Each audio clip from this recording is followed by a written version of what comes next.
Hello दोस्तों, आज दिनांक 11 अक्टूबर 2024 दिन शुक्रवार, अश्विन मास शुक्ल पक्ष अष्टमी। अब खबरें विस्तार से। हरियाणा विधानसभा चुनाव में भाजपा ने भले ही बम्पर जीत हासिल की हो, लेकिन वह हरियाणा के 5 जिलों में अपना खाता भी नहीं खोल पाई। इन जिलों में नूंह, सिरसा, झज्जर, रोहतक और फतेहाबाद शामिल है। अगर बेल्ट के हिसाब से देखें तो ये जिले बागड़, देसवाल और नूंह बेल्ट में आते हैं। इन जिलों में कुल 19 विधानसभा सीटें हैं। टाटा सन्स के मानद चेयरमैन रतन नवल टाटा का गुरुवार 10 अक्टूबर को मुंबई के वर्ली शमशान घाट पर राजकीय सम्मान के साथ अंतिम संस्कार हुआ। इससे पहले पार्थिव शरीर नरीमन पॉइंट स्थित national centre for performing arts में अंतिम दर्शन के लिए रखा गया था।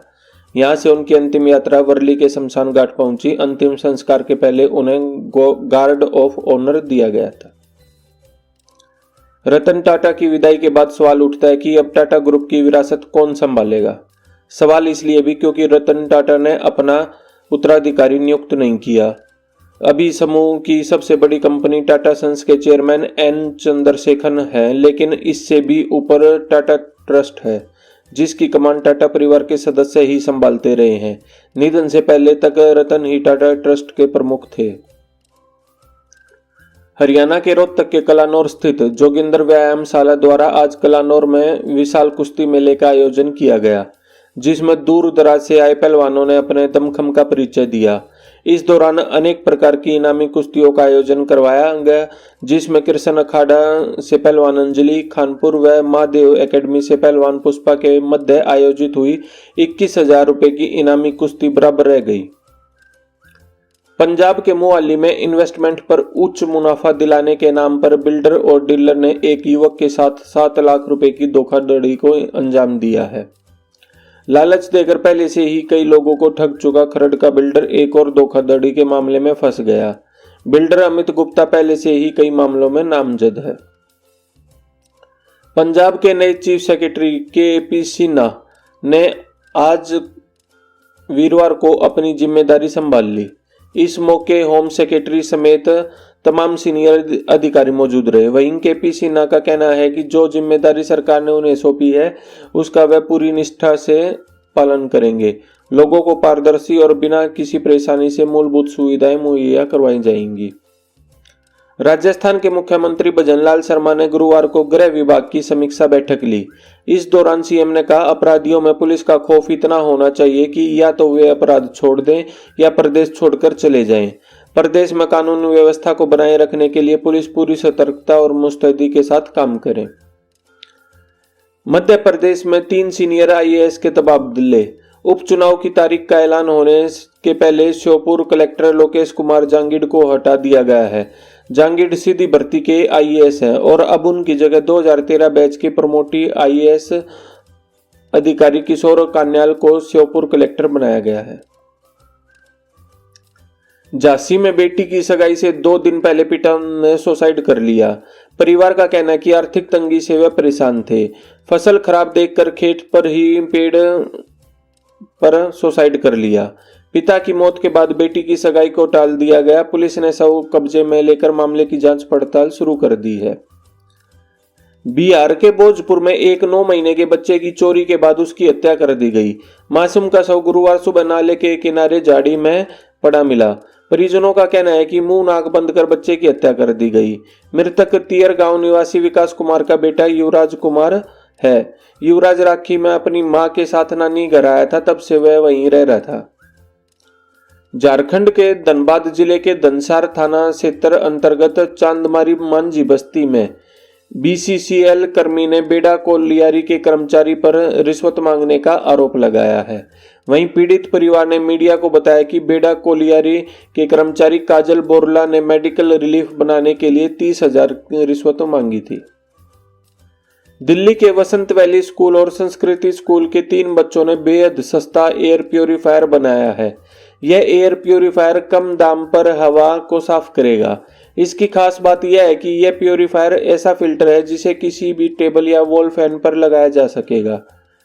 इस फिल्टर को प्रोजेक्ट वायु नाम दिया गया है। यह फिल्टर सिर्फ 120 रुपए का है और सिर्फ 1 घंटे में यह 200 स्क्वायर फीट के कमरे में प्रदूषण वाले PM 2.5 कणों को 90% तक कम कर सकता है।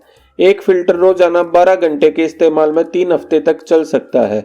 वहीं सर्दियों में जब प्रदूषण सबसे ज्यादा होता है तब एक फिल्टर 10 दिन काम कर सकता है। हरियाणा में सिरसा से कांग्रेस विधायक गोकुल सेतिया ने विधायक बनते ही अफसरों को सख्त मैसेज देना शुरू कर दिया है। गुरुवार को गोकुल सेतिया ने तहसीलदार को फोन कर पटवारी की शिकायत की। गोकुल सेतिया ने कहा कि पटवारी इंतकाल के लिए चक्कर कटवा रहा है, इसके लिए 10,000 रुपए भी लिए। अब वो विधायक हैं और अब ऐसा नहीं चलेगा। सेतिया ने तहसीलदार को इशारों में कहा कि अगर ऐसा चलेगा तो वे एंटी करप्शन ब्यूरो के साथ रेड करवाएंगे, नहीं तो खुद भी आकर चेक करेंगे। हरियाणा की बड़खल विधानसभा से नवनिर्वाचित भाजपा विधायक धनेश अदलखा ने गुरुवार को अधिकारियों को धमकाया।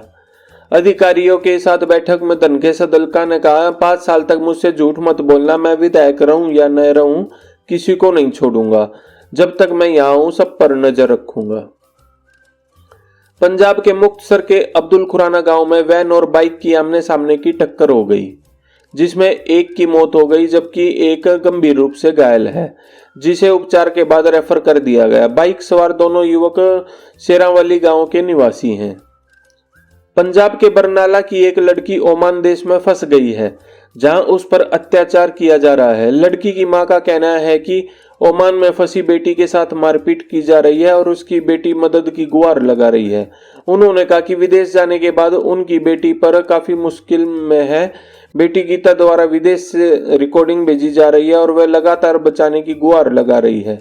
लड़की की मां सुखी ने कहा कि आखिरी बातचीत हुए लगभग 1 सप्ताह हो गया। उनकी बेटी ने आखिरी बातचीत के दौरान अपने साथ हुई मारपीट के बारे में भी बताया था। पूर्व अमेरिकी राष्ट्रपति डोनाल्ड ट्रंप ने चुनाव से पहले एक बार फिर भारतीय प्रधानमंत्री नरेंद्र मोदी की तारीफ की है। पिछले 2 महीने में ये दूसरी दफा है जब उन्होंने मोदी की तारीफ में कसीदे गढ़े हैं। ट्रंप ने एक पॉडकास्ट में चर्चा के दौरान कहा कि मोदी एक टोटल किलर है। ट्रंप ने मोदी की मिमिक्री भी। प्रधानमंत्री Narendra Modi India ocean summit में शामिल होने के लिए 2 दिन के दौरे पर गुरुवार को कम्युनिस्ट देश लाओस पहुंचे। मोदी ने इंडिया एशियन समिट को संबोधित किया। उन्होंने कहा, मैंने भारत की एक्ट ईस्ट नीति की घोषणा की थी। पिछले 1 दशक में इसे नीति ने भारत और एशियन देशों के संबंधों को नई ऊर्जा और दिशा और गति दी है। हरिकेन मिल्टन गुरुवार सुबह अमेरिकी राज्य फ्लोरिडा के सिएस्टा की शहर के तट से टकरा गया।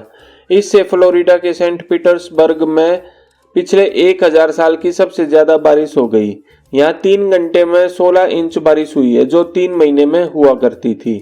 मिल्टन फ्लोरिडा से टकराने वाला साल का तीसरा तूफान है। सिएस्टा की में समुद्री तट से टकराने से पहले ये कैटेगरी 5 का तूफान था। टकराते वक्त ये कैटेगरी 3 का हो गया और अब इसे कैटेगरी 2 का तूफान घोषित कर दिया गया है। इसके बावजूद ये बहुत खतरनाक है। इजराइल 1 अक्टूबर को हुए ईरानी हमले के पलटवार की तैयारी कर रहा है। ईरान पर किस तरह का हमला हो, ये तय करने के लिए नेतन्याहू की कैबिनेट में वोटिंग होगी। इससे पहले इजरायली प्रधानमंत्री बेंजामिन नेतन्याहू ने बुधवार शाम अमेरिकी राष्ट्रपति जो बाइडेन और उपराष्ट्रपति कमला हैरिस से फोन पर बातचीत की। ये बातचीत करीब 30 मिनट तक चली। भारत की सबसे valuable IT company Tata consultancy service limited TCS ने 10 अक्टूबर को वित्त वर्ष 2024-25 की दूसरी तिमाही में नतीजे जारी कर दिए हैं। जुलाई सितंबर तिमाही में टीसीएस का कंसोलिडेटेड नेट प्रॉफिट सालाना आधार पर करीब 5% बढ़कर 11,909 करोड़ रुपए रहा। 1 साल पहले की समान तिमाही में कंपनी को 11,342 करोड़ रुपए का नेट प्रॉफिट हुआ था। सोने चांदी की कीमत 10 अक्टूबर को 10 ग्राम 24 कैरेट गोल्ड का भाव 171 रुपए गिरकर 74,838 रुपए पर, वहीं चांदी 308 रुपए गिरकर 88,353 रुपए प्रति किलो पर आ गई है। सेंसेक्स 10 अक्टूबर को 144 अंक की तेजी के साथ 81,611 के स्तर पर बंद हुआ। निफ्टी में भी 16 अंक की तेजी रही। यह 24,998 के स्तर पर बंद हुआ। भारत ने बांग्लादेश को दूसरे टी20 मुकाबले में 86 रन से हरा दिया। यह बांग्लादेश पर टीम इंडिया की सबसे बड़ी जीत है। बांग्लादेश टीम ने 20 ओवर में 9 विकेट खोकर 221 रन का स्कोर बनाया। भारत ने बांग्लादेश के खिलाफ पहली बार 200 से ज्यादा रन का स्कोर बनाया। जवाबी पारी में बांग्लादेशी टीम 20 ओवर में 9 विकेट पर 135 रन ही बना सकी। टाटा मोटर्स ने सीनियर मैनेजर सेल्स के लिए वैकेंसी निकाली है। ये पोस्ट सेल्स के जरिए मार्केट में गाड़ियों की बिक्री बढ़ाने के लिए होगी। इसमें डीलर्स के साथ रिलेशन डेवलप करना होगा और मार्केट में डिमांड को बढ़ाना होगा। उम्मीदवार के लिए स्किल्स जरूरी हैं। प्रोडक्ट की नॉलेज होनी चाहिए, उसे एनालिटिक्स स्किल्स होनी चाहिए, इंटरपर्सनल स्किल होनी चाहिए, साथ ही कम्युनिकेशन स्किल भी उसका अच्छा होना चाहिए। बीटेक या फिर MBA सेल्स में उस उम्मीदवार की क्वालिफिकेशन होनी चाहिए। 4 से 7 साल का उसको एक्सपीरियंस होना चाहिए।